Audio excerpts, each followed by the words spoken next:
Hi అండి, నమస్తే. నేను మీ వందన. అందరూ ఎలా ఉన్నారు? ఈరోజైతే స్పెషల్ అండి, జొన్న ఇడ్లీ అండి. చాలా సాఫ్ట్గా ఉంటుంది, మృదుగా ఉంటుందన్నమాట. మెత్తగా స్పంజ్ ఎలా ఉంటుందో అంత సాఫ్ట్గా అయితే వస్తుందన్నమాట. అలాగే వీటిలో అల్లం చట్నీ, టమాటో పచ్చడి, మీకు కావాలంటే కొబ్బరి పచ్చడి, పల్లి పచ్చడి ఏది పెట్టుకున్నా కూడా చాలా టేస్టీగా ఉంటుంది. దీన్ని ఎలా చేయాలో అయితే చూపిస్తున్నానండి. దీనికోసం ముందుగా ఒక గిన్నెలోకి నేను 2 గ్లాసుల ఇడ్లీ రైస్ని తీసుకున్నానండి. అలాగే 1 గ్లాస్ వరకు జొన్నల్ని తీసుకున్నానండి. ఇవి తెల్ల జొన్నలు. వీటితో పాటుగా 1 గ్లాసు మినపప్పును తీసుకున్నానండి.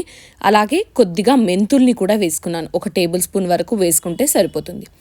ఇక్కడ నేను ఇడ్లీ రైస్తోనే చేయడానికి రీజన్ ఏంటి అంటే సాఫ్ట్గా వస్తుందన్నమాట. ఇడ్లీ రైస్తో వేస్తే నేను ఆల్రెడీ జొన్న రవ్వతో ఇడ్లీ ఎలా చేయాలి అన్నది కూడా చూపించానండి. దాని లింక్ కూడా నేను డిస్క్రిప్షన్లో ఇస్తాను, చూడండి. అది కూడా చాలా బాగా వచ్చిందనమాట ఇడ్లీలు అయితే.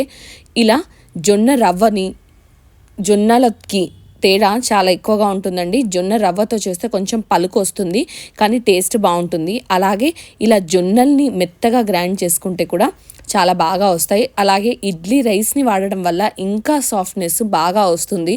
ఇడ్లీ రైస్ నచ్చని వాళ్ళు ఇక్కడ మీరు ఇడ్లీ రవ్వను కూడా వాడుకోవచ్చండి, సేమ్ క్వాంటిటీలో. ఇప్పుడు వీటన్నిటిని మంచిగా చెరిగి ఒక 2 సార్లు వాటర్ వేసి మంచిగా కడుక్కోవాలండి. ఇదంతా వాటర్ వేసి 2 సార్లు కడిగిన తర్వాత మళ్ళీ నేను వాటర్ వేసి 8 నుంచి 10 గంటలైతే నానబెట్టానండి. ఇవి నానడానికి ఖచ్చితంగా మనము 8 గంటల పైన టైం మాత్రమే తీసుకోవాలండి, తక్కువగా మాత్రం తీసుకోవద్దు. జొన్నలు నానడానికి చాలా టైం పడుతుంది, అందుకని ఇలా 8 గంటల టైం తీసుకున్నాను. తర్వాత 8 గంటల తర్వాత చూసారా ఎలా అయ్యాయని, నేను జొన్నల్ని పట్టుకొని ఇలా చేయితో అంటే 2 ముక్కలుగా విడిపోయిందండి. అంత సాఫ్ట్గా అయిపోతుందన్నమాట జొన్నలైతే. ఎందుకంటే అవి నార్మల్గానే చాలా హార్డ్గా ఉంటాయి, కానీ నానడం వల్ల అవి మంచిగా స్వెల్ అయ్యి ఇలా వస్తాయన్నమాట. అప్పుడు ఇంకొక 2 సార్లు నేను వాటర్తో కడిగి ఇప్పుడు వీటిని గ్రైండర్ పాత్రలో కానీ లేదంటే వెట్ గ్రైండర్లో కానీ వేసుకోవచ్చండి. వెట్ గ్రైండర్లో వేసుకుంటే ఇంకా సాఫ్ట్గా వస్తాయి. నేను ఇలా గ్రైండర్ పాత్రలో అయితే వేసుకుంటున్నాను. వీటిలో కొద్దిగా వాటర్ యాడ్ చేసి నేను వీటిని సాఫ్ట్గా పట్టుకుంటున్నానండి. జొన్నలు ఎంత సాఫ్ట్గా మనం పట్టినా కొద్దిగా పలుకు అయితే ఉంటుందండి, అలాగే వస్తాయి అన్నమాట. అలాగే ఉంటే మనకి రవ్వ దోశ తిన్నప్పుడు ఎట్లా అయితే ఫీలింగ్ వస్తుందో సేమ్ అలాగే వస్తుందండి. నేను పిండిని కన్సిస్టెన్సీ ఇలా అడ్జస్ట్ చేసుకున్నానండి. చూసారా, కొద్దిగా రవ్వగా మీకు కనిపిస్తుంది ఇక్కడ, అదే అండి, అలా వస్తాయి అన్నమాట. తర్వాత వీటన్నిటిని ఇంకొక బౌల్లోకి నేను వేసేసుకుంటున్నాను. ఇలా మెత్తగా పిండినంతా పట్టేసుకోవాలండి. నేను ఇలా 2 సార్లు, నేను తీసుకున్న క్వాంటిటీకి 2 సార్లు వచ్చిందనమాట.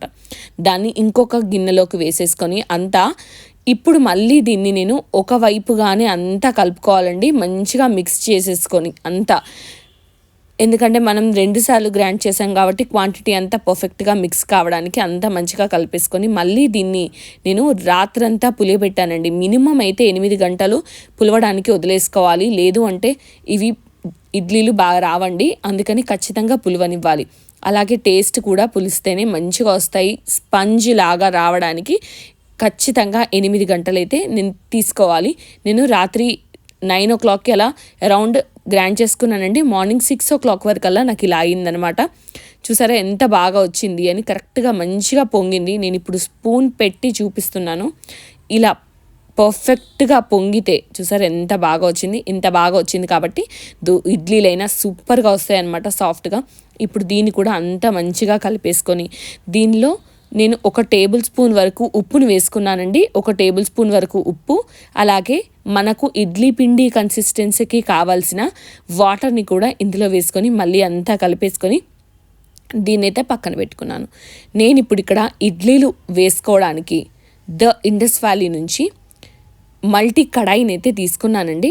వాళ్ళ దగ్గర ఉన్న ప్రతి ప్రోడక్ట్ కూడా చాలా బాగుంది, జెన్యూన్ రివ్యూ ఇస్తున్నాను. దాంట్లో ఇడ్లీ ప్లేట్స్ వచ్చాయన్నమాట. ఆ ఇడ్లీ ప్లేట్స్కి ముందుగా నేను ఆయిల్ అప్లై చేసుకున్నానండి. ఆ మల్టీ కడాయిని మనం కర్రీలా చేసుకోవడానికి వాడుకోవచ్చు, అలాగే ఇడ్లీలు, స్టీమర్ ఏ విధంగానైనా వాడుకోవచ్చు. అది 5 రకాలుగా మనం యూస్ చేసుకోవచ్చు. అందుకని నేనైతే ఇప్పుడు ఇడ్లీలు పెట్టుకుంటున్నానండి. దాంట్లో కడాయిలో నీళ్లు వేసేసి ఇడ్లీ ప్లేట్స్కి నేను ఆయిల్ అప్లై చేసి ఈ మిశ్రమాన్ని ఇడ్లీలాగా వేసేసుకొని ఇందులో పెట్టి 10 మినిట్స్ నేనైతే స్టీమ్కి పెట్టేసుకున్నానండి. 10 మినిట్స్ తర్వాత నిజంగా పొంగి ఎంత బాగా వచ్చాయి ఇడ్లీలు, చాలా సాఫ్ట్గా వచ్చాయి.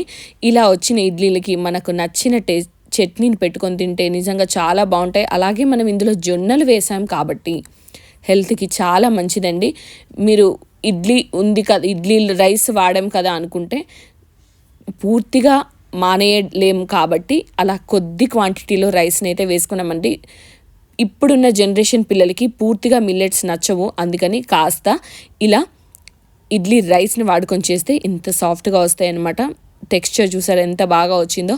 రంగు ఇది జొన్నలు వేయడం వల్ల ఈ రంగు వస్తుందండి. నాకైతే అల్లం చట్నీలో సూపర్గా అనిపించింది అనమాట టేస్ట్ మాత్రం. మీరు కూడా ఒక్కసారి ఈ మెథడ్ని ట్రై చేసి ఇడ్లీలు ఎలా వచ్చాయి అన్నది నాకైతే కమెంట్ చేసి చెప్పండి. వీడియో నచ్చితే లైక్ చేయండి, షేర్ చేయండి.